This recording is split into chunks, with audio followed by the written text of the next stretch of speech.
Oke, selamat malam untuk kita semua sahabat dunia.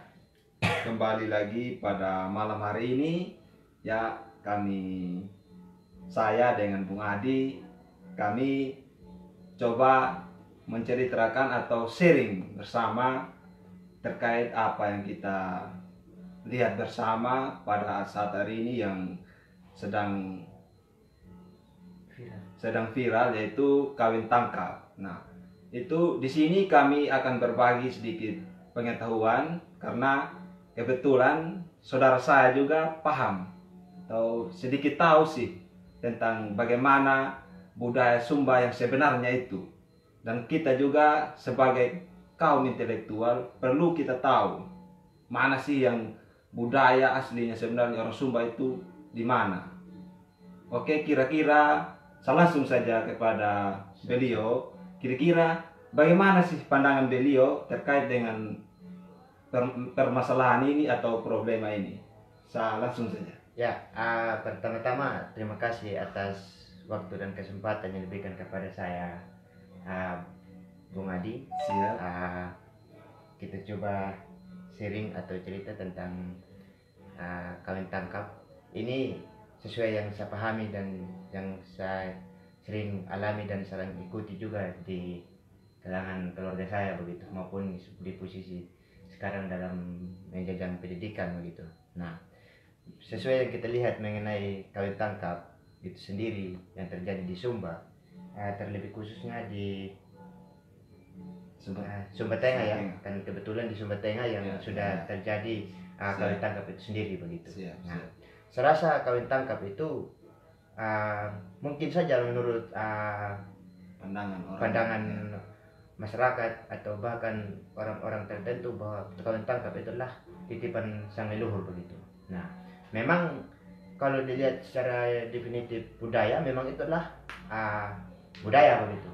Tapi kalau dilihat secara hukum itu bertentangan dengan undang-undang yang berlaku begitu. Nah, dalam artian bahwa kawin tangkap itu adalah melakukan penindasan atau kekerasan terhadap perempuan dan bahkan akan mengganggu gentleman atau mental perempuan itu akan sangat terganggu pada saat melakukan aktivitas itu sendiri begitu. Nah, yang berikut sebenarnya itu dalam istilah bahasa Sumba itu pelengandi, bawa lari begitu maksudnya. Itu memang ada kalau namanya pelengandi atau bawa lari begitu. Tapi dalam bawa lari itu adanya kesepakatan antara kedua belah pihak, perempuan dan laki-laki. Nah, dalam situasi itu pun juga ada yang dalam situasi kesepakatan itu biasanya ada yang namanya memuli. Nah, atau surat bahwa ada seorang laki-laki atau sudah ada yang merencanakan yang disimpan dalam bawah bantal begitu. Tapi kawin tangkap ini kan berbeda dengan yang namanya kawin tangkap itu sendiri begitu. Nah, kawin tangkap itu kan di mana saja dia berada, entah orang itu dia kenal atau tidak kenal, entah dia di bawah umur atau tidak, kan dia asal-asal bawa lari saja begitu. Nah, mungkin ini yang harus kita mengilhami kita bersama, apalagi sebagai kaum intelek, dan memang saya rasa kita sebagai anak muda perlu harus lebih paham tentang budaya. Nah, jangan karena kita ditantangi oleh media atau kita hidup di era digital, akhirnya kita lupa dengan budaya itu sendiri. Nah, di perkembangannya era digital, kita juga harus menyisipkan yang namanya budaya. Budaya itu penting, apalagi kita sebagai kaum intelek atau maupun kaum terpelajar, kita harus tahu budaya Sumba itu yang sebenarnya, sehingga kita jangan salah paham ketika kita sudah posisi dewasa dalam merujukkan atau menyatakan cinta kita yang sebenarnya itu jangan asal-asal buat begitu. Nah, kasihan juga kaum perempuan begitu.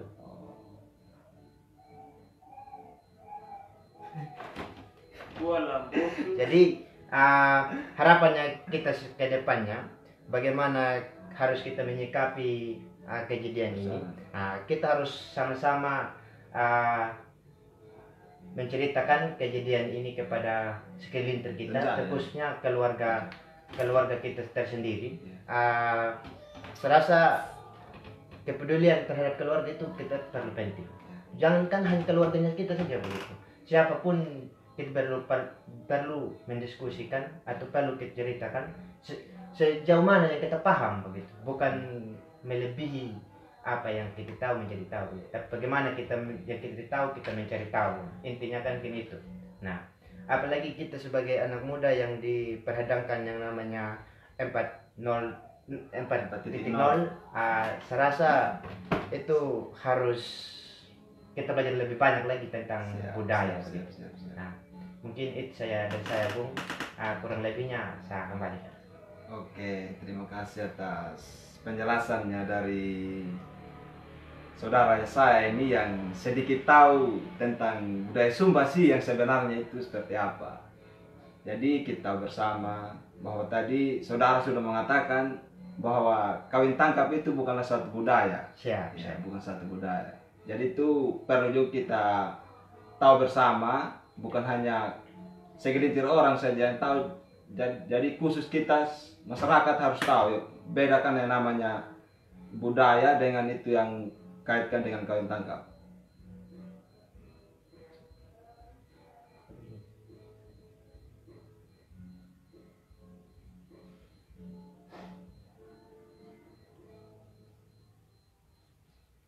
Ya, saya coba lanjut sedikit Bung.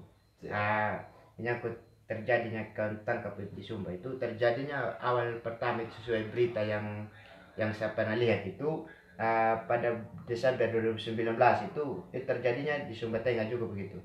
Dengan umur kalau tidak salah 28 tahun. Kalau tidak salah itu perempuan yang pertama yang dipaksakan untuk menikah begitu. Padahal tidak ada persetujuan. Tidak ada persetujuan yang begitu. Yang berikut lagi kejadian lagi. Yang pertama kejadiannya pada tahun 2017 pada bulan Januari begitu. Nah, yang kedua itu pada bulan Desember 2019 begitu. Nah, yang berikut lagi yang terbaru ini pada Juni tahun 2020. Nah, karena mungkin di kejadian pertama dan kedua mungkin pihak pemerintah belum mengambil alih atau mengambil sebuah kebijakan sehingga terjadi lagi yang ketiga kali begitu. Nah, kita bersyukur juga ketika yang ketiga kali ini dari Menteri Perlindungan Anak dan Perempuan sudah turun dan menyetujui bahwa itu kawin tangkap bukanlah budaya Sumba. Jadi kita berharap ke depannya ketika ada lagi kejadian berikutnya sehingga diadvokasi dan dihukum secara sesuai dengan aturan yang berlaku begitu. Mungkin ini saja Bung diskusi kita pada malam hari ini. Oke, terima kasih. Saya pikir itu dulu apa yang menjadi penyampaian kami ini malam. Semoga bermanfaat bagi kita semua dan juga ini sangat penting kita tahu begitu. Oke, itu saja dari kami. Selamat menyaksikan.